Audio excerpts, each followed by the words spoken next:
Today we're talking about snapshots in Scrivener 3 for Windows. So, what are snapshots? Well, they're not exactly pictures, but they are a copy of your text at a certain point in time. To use this function, go to the inspector and the camera icon. All you have to do is make sure you're in the document you want a copy of and click the plus icon. You'll hear a camera sound and an item will appear in the list dated and with an auto-generated name. You can change the name by double-clicking on it. Clicking on any item will show the text when the snapshot was made in a window below. You have a couple of options of what you can do with one of these, plus of course a minus icon to delete one if you want to. Compare allows you to compare the snapshot to the current version.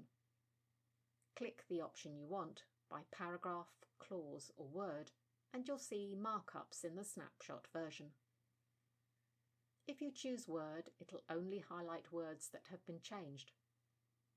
If you choose Clause, it will highlight the whole clause, or what it thinks is a clause, and likewise, if you choose Paragraph, it'll highlight the whole paragraph.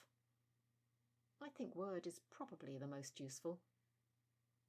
The other option you have is to roll back. In other words, go back to the version that you have highlighted in the snapshots. Obviously, this will completely obliterate the text that is currently in the document, so Scrivener helpfully suggests that you take another snapshot of the version on the screen before doing that. You probably should. You never know, you might decide that was the best one later. As you're only taking shots of individual documents, you will need to be in that document to see the list. However, if you want to see all the snapshots in your project, go to Documents, Snapshots, and select the Snapshots Manager. In this window, you can still click on the snapshots, compare and roll back, and search.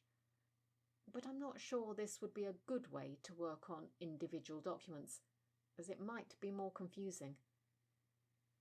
But it might be one way to find the snapshot you want and reveal it in the binder. And of course it has the option to export, if you want to keep a copy of it outside of Scrivener.